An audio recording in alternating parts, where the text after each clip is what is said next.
Perkenalkan, nama saya Dolian Tuluges, NIM 20110417171.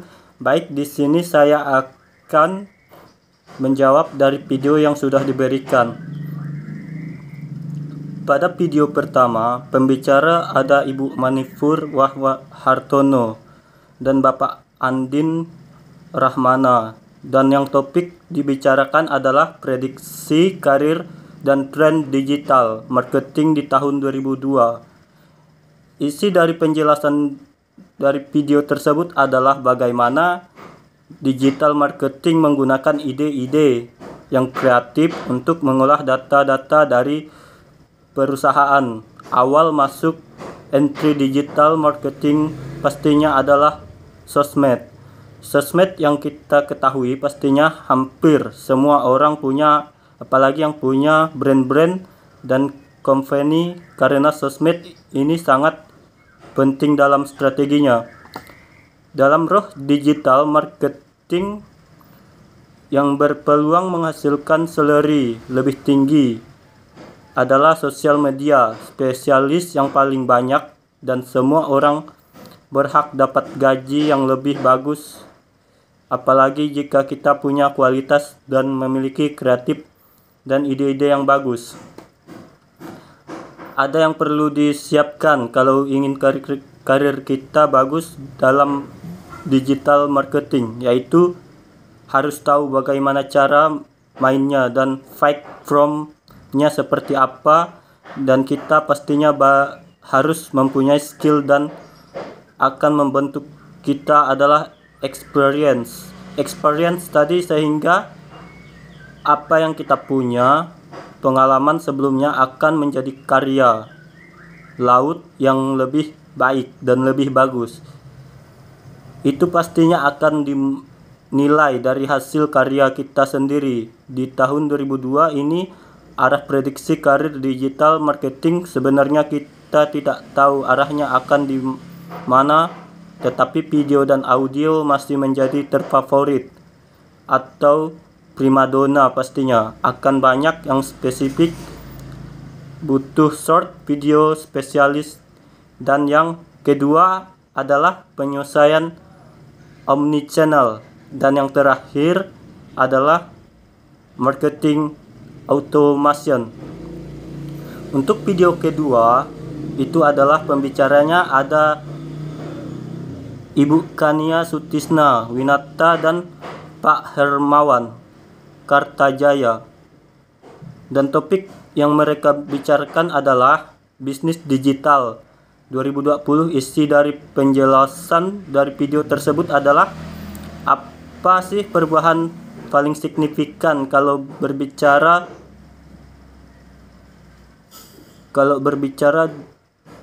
di bisnis digital di Indonesia, dan tren ke depannya itu seperti apa. Di sini ada Anatomy of Jeans Jeans Prefer Economy Central Market, ada politically immediate, dan social culture instrumental. Teknologi tentunya adalah teknologi driver. Jadi di Indonesia selama 10 tahun ini nyatanya bahwa kita masuk yang cepat. Marketer itu harus memperhatikan perubahan teknologi agar bisa memprediksi apa yang terjadi pada ekonomi dan market perusahaan. Jika kita berbicara mengenai usaha dalam lingkungan seperti ini, apakah semua harus beralih tiba-tiba menjadi digital? Digitalnya itu harus karena memperkuat bisnis lama, dan digitalisasi ini membuka peluang yang baru dalam bisnis online, leadership, manajemen, kreativitas, produk, inovasi, dan improvisasi. Semuanya harus berjalan bersama di Discover and Venture Momentum Outlook. Dari Discovery Adventure Momentum Outlook. Momentum ini adalah hal yang terpenting dalam bisnis. Dalam bisnis sekarang itu yang perlu dilakukan adalah strategi marketing. Itu bukan promosi marketing, itu bukan selling, menentukan 4C dahulu. Terus PDB, posisi tinggi, branding different dalam hal apa terhadap kompetitor. Kemudian ada 9 elemen, yaitu segmentation, targeting, positioning, tentukan difference, marketing, mix, saling, dan brand, service, proses, strategi, teknik, value. Perbedaan dari kedua video tersebut adalah video pertama banyak membahas bagaimana tren digital marketing di tahun 2002 dalam sosmed, bagaimana cara menggunakan ide-ide kreatif dalam mengolah data untuk mengembangkan suatu brand yang akan diluncurkan. Sedangkan video yang kedua membahas tentang tren digital, bisa tentang tren bisnis digital 2020.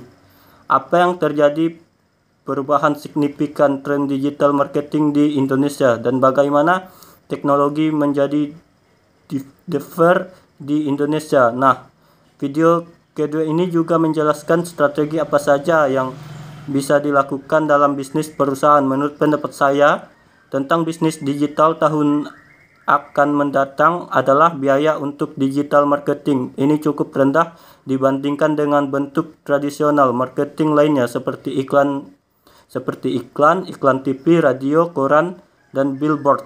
Perusahaan mulai manfaatkan platform media sosial seperti Facebook, Twitter, dan Instagram untuk menciptakan awareness dan review tanpa mengeluarkan biaya yang besar. Hal ini dilakukan karena semakin banyak bisnis yang mulai menggunakan digital marketing. Sebagian besar generasi milenial yang lahir pada era digital mulai terbiasa dengan digital advertising dibandingkan dengan tradisional advertising, sehingga pergeseran bisnis perlu beralih ke digital marketing. Tetapi untuk memaksimalkan penggunaan platform digital dibutuhkan biaya yang lebih, sehingga pada akhirnya akan meningkatkan gaya advertising. Menurut saya ini bisa menjanjikan karena kita lihat sekarang dalam media ia mudah banyak sekali promosi brand-brand atau apapun yang dilakukan, dan nyatanya di era sekarang ini dapat kita lihat semuanya sudah serba dalam media sosial. Jadi ini mungkin bisa menjanjikan dalam digital marketing. Jika Fakultas Ekonomi Universitas membuka produk baru, bisnis digital mungkin saja menguntungkan karena ini adalah sebuah hal baru, dan seandainya masuk menjadi mahasiswa atau mahasiswi di prodi bisnis digital sebenarnya bisa saling menguntungkan. Apalagi zaman sekarang ini semua sudah serba media sosial.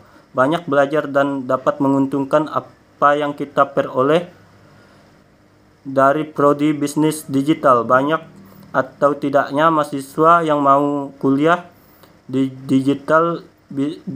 bisnis digital, menurut saya sepertinya banyak karena di sini adalah kita bermain dengan otak kanan untuk menimbulkan suatu kreatif ide yang baik dan bagus. Kita sudah di era zaman sekarang, sudah maju dalam bermedia sosial. Sekarang bisnis sudah bisa melalui media sosial, dan sini mahasiswa dapat belajar dan melihat bagaimana efektifnya jika masuk di kuliah bisnis digital ini. Jadi kemungkinan mahasiswa banyak yang berminat kuliah di bisnis digital ini.